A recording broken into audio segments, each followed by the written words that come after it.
Betty Eva stood in the middle of the courtroom, yellow cleaning gloves still on her weathered hands, as the entire room fell silent. "I will defend him," she said, her voice steady despite her trembling fingers that had once made prosecutors tremble before the mob destroyed everything she loved. At the defense table, Felix Warren, the most feared Mafia boss in New York, lifted his head and looked at her with utter disbelief. His cold eyes, hardened by decades of violence, showed something rare: confusion. None of them knew that this simple moment would mark the beginning of the unraveling of one of the most dangerous conspiracies in American law enforcement history. Before we continue this jaw-dropping story of courage, corruption, and unlikely redemption, if this story has you hooked, don't forget to hit that subscribe button. We notice 99.9% of viewers haven't subscribed yet, and your support truly helps us stay creative and avoid burnout. Drop a comment telling me where you're watching from, because tomorrow I've got another story coming that's just as interesting. You definitely don't want to miss it. Alright, back to the story. Now, let's see what drove a forgotten legal legend to rise up against the very forces that once crushed her life. But before everything began to shift, what do you think made Eva, someone who had lost nearly everything and spent 30 years invisible, step out of the shadows at that exact moment?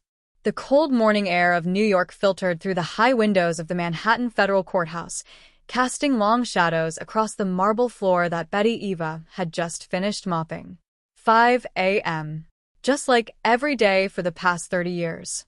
She was already here, a 72-year-old woman with flowing silver hair pulled back in a tight bun, deep gray eyes lined with decades of silent pain, dressed in a Navy maintenance uniform with the word EVA embroidered on the chest pocket in faded yellow thread.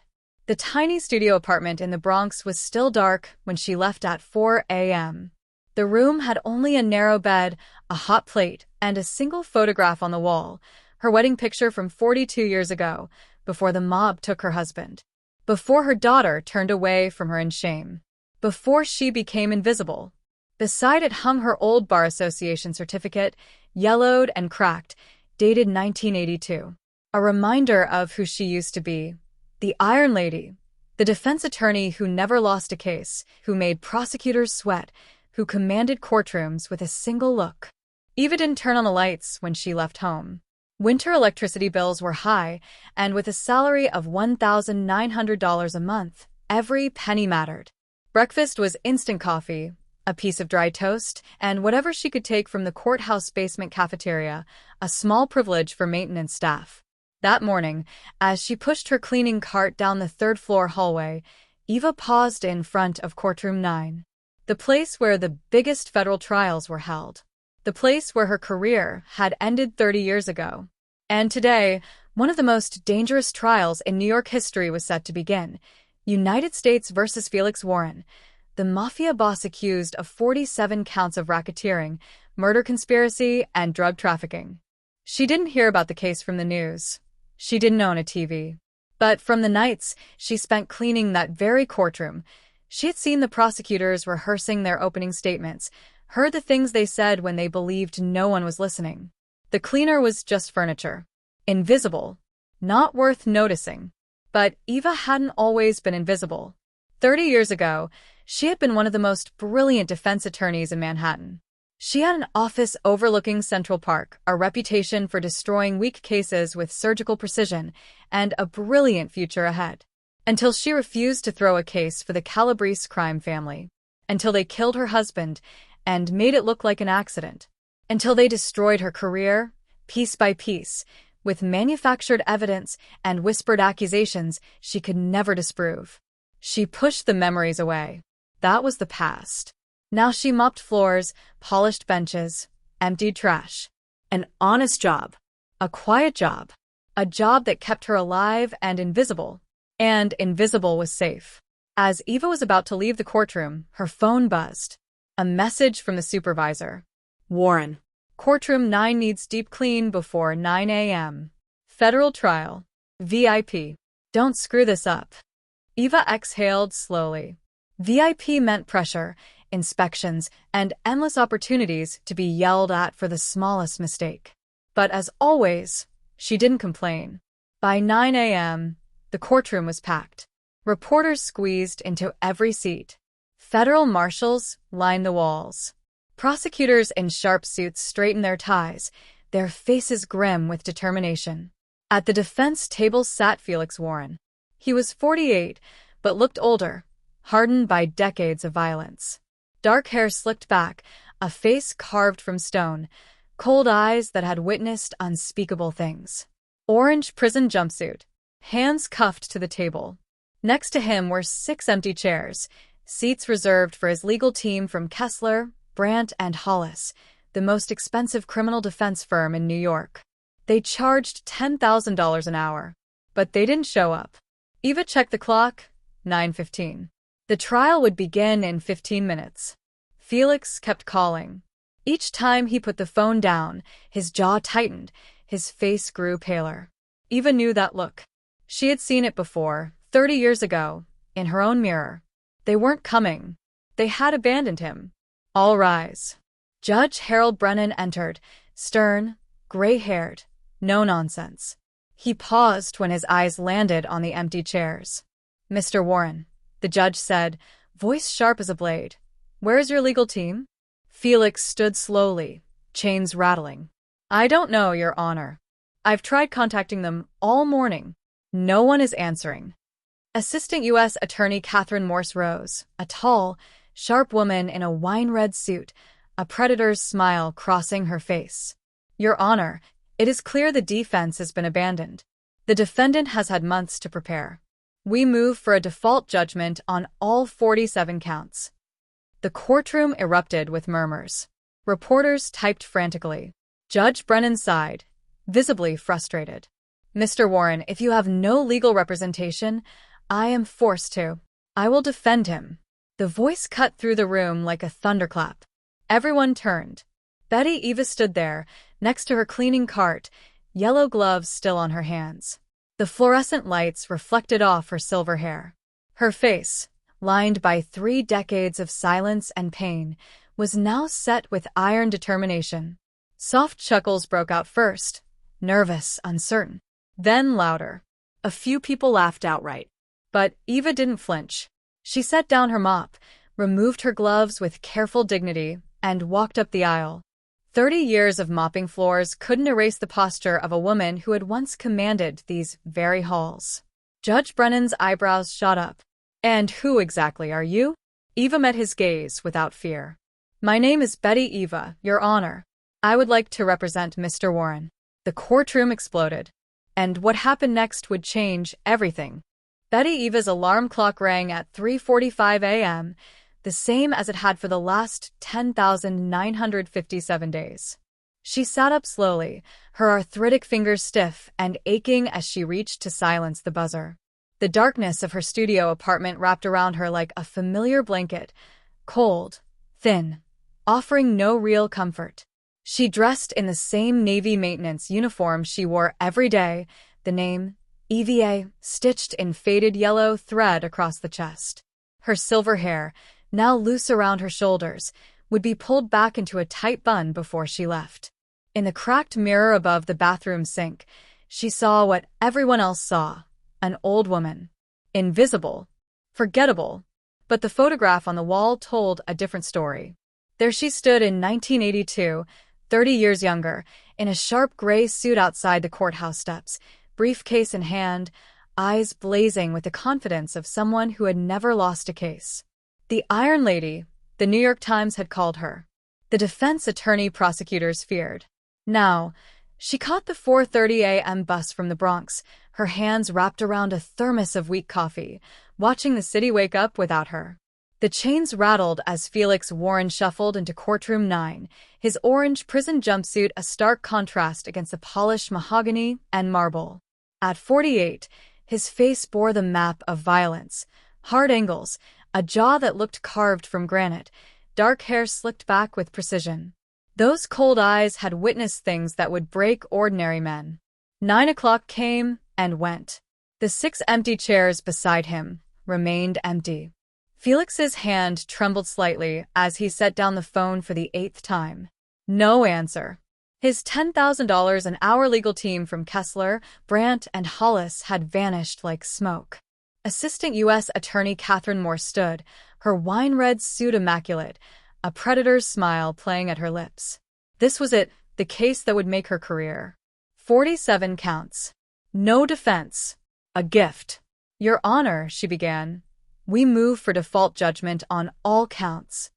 Judge Brennan's gavel hand lifted, his expression grim with reluctant duty. Then Eva moved. She set down her mop with quiet dignity. The yellow gloves came off, one finger at a time.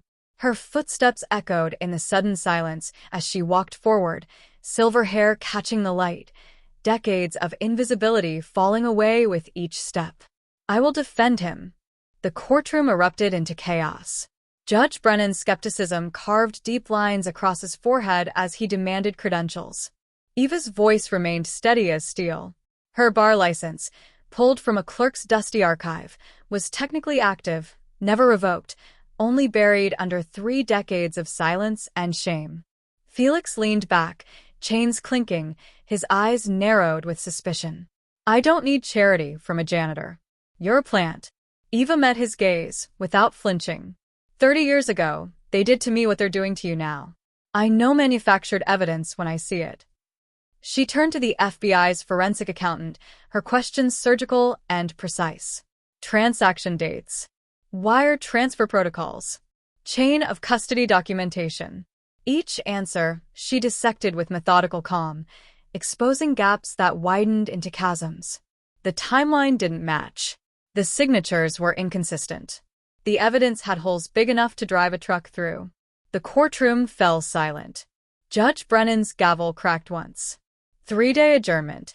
Outside, cameras swarmed like locusts, hungry for the story of the janitor who became a lawyer again.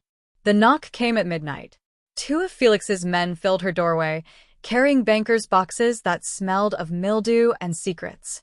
A test. They dropped the files without a word and disappeared into the Bronx darkness. Eva spread the documents across her narrow bed, her arthritic fingers trembling as recognition dawned like ice water in her veins. The evidence pattern was identical.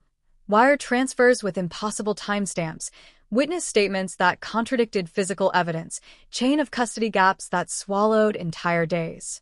The same techniques used to frame her in 1994. She closed her eyes and saw it again, Antonio Calabrese's cold smile when she refused to throw the Henderson case. Her husband's car, twisted metal at the bottom of a ravine, brakes that had mysteriously failed. Her daughter's tears turning to accusations. The manufactured ethics complaints that spread like poison until no firm would touch her. Now she understood. The Calabrese family hadn't abandoned Felix. They'd orchestrated his downfall. They wanted his territory, his power, his empire. And they'd used the same playbook to destroy them both. The parking garage was empty except for shadows. Eva heard the footsteps behind her too late, rough hands grabbing, spinning her against concrete. Then a blur of motion, a crack of bone, and her attacker crumpled. Marcus Chin stood there, 28 and wiry, his laptop bag still slung over his shoulder. Her grandson. The boy who'd stopped speaking to her 15 years ago. Grandma. His voice cracked on the word. I didn't believe you back then. I'm sorry. Let me help now. In her apartment, he transformed her tiny space into a command center, fingers flying across keyboards with surgical precision. Cybersecurity expert. The files Felix's men had brought contained digital breadcrumbs. Marcus followed like a bloodhound. 3 hours later, his face went pale. FBI Deputy Director Vincent Cross. Marcus turned the screen toward her. Offshore accounts. Shell corporations. All linked to Calabrese family money. Eva's hands trembled as understanding crystallized into terrible clarity. The corruption didn't just frame Felix. It went straight to the top. Dominic Russo took the stand in a tailored suit that couldn't hide the tremor in his hands. Felix's right-hand man for 12 years, now the prosecution's star witness.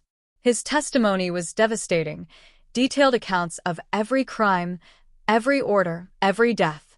47 counts, laid out like a roadmap to conviction. Eva rose slowly, her silver hair catching the courtroom lights. "Mr. Russo, when did you open your Cayman Islands account?" His face drained of color. She walked him through it methodically. The shell company transfer, the $2 million deposited 3 days before he contacted the FBI, the offshore routing that connected directly to Calabrese's family finances. "You didn't betray Mr. Warren because of conscience." Her voice cut like a scalpel. "You sold him because the Calabrese family paid more than loyalty was worth." Dominic's composure shattered. "They have my daughter. They said they'd kill." The courtroom exploded. Judge Brennan's gavel cracked like thunder. "I'm ordering an immediate investigation into witness tampering and prosecutorial misconduct." The photos arrived in a manila envelope slipped under her door at 3 a.m. Marcus, bound to a chair, blood trickling from his temple. The message was typed in block letters. "Drop the case. 48 hours." Eva's hands shook so violently she couldn't dial the phone. Felix found out before she could tell him. Prison had its own communication networks, invisible but efficient. His eyes, cold as winter steel, flickered with something unexpected, rage, but directed outward. "Warehouse on Atlantic Avenue," he said during their consultation. "My people will handle it." The rescue was surgical and brutal. Marcus stumbled out 12 hours later, bruised but alive, carried by men whose loyalty to Felix ran deeper than fear. In the holding room, Felix met Eva's tearful gratitude with stone-faced acknowledgement. Then his mask cracked, just slightly. "They killed my wife too. 10 years ago. Made it look like an overdose." His voice was gravel and broken glass. "I know what Calabrese does to families." For the first time, Eva saw the man beneath the monster. Eva's hands were steady as she dialed Cross's private number. "Meet me, or I expose everything in open court tomorrow." The coffee shop was nearly empty. Marcus sat 3 tables away, the wire hidden beneath his jacket. Cross arrived alone, arrogance masking desperation. "You always were stubborn, Betty. That's why we destroyed you in '94. You wouldn't play ball." Marcus's recorder captured every word. The FBI Calabrese alliance. The plan to seize Felix's territory. The frame job 30 years old. Then the windows exploded. Calabrese hit team, silencers flashing. But Felix's crew was already moving. They'd been shadows all along. Gunfire erupted as FBI Director Martinez's SWAT team flooded in, tactical lights cutting through chaos. Cross froze, surrounded. Martinez's smile was grim. "Internal Affairs has been recording you for 6 months, Vincent. We were just waiting for you to name everyone else." The gavel fell. All charges dismissed. Felix stood, chains removed, but Eva's hand on his arm stopped his exit. "You're not innocent." Her voice was quiet steel. "You've hurt people. Built an empire on pain." His jaw tightened. "I know, but I'm not what they said I was today." He accepted the reduced plea, 8 years for actual crimes, not manufactured ones. Real accountability, not a frame job. The dominoes fell fast. 13 FBI agents arrested. The Calabrese leadership indicted on RICO charges spanning 3 decades. Eva's legal clinic opened in a storefront in the Bronx. Marcus painted the sign himself. The day her daughter walked through the door, tears streaming, Eva finally understood forgiveness. "Mom, I'm sorry I didn't believe you." 6 months later, the letter arrived from prison. Felix's handwriting was surprisingly elegant. "You gave me something I never had, a fair fight. Thank you, counselor." Eva smiled, silver hair catching the afternoon light streaming through her office window. She was no longer invisible, and it was never too late to stand up. Thank you for watching the story to the end. If you enjoyed this story, you will surely love the next one. It's as interesting and even more intriguing as can ever imagine. So, do check it out. Click on the image showing on your screen right now to watch the next one.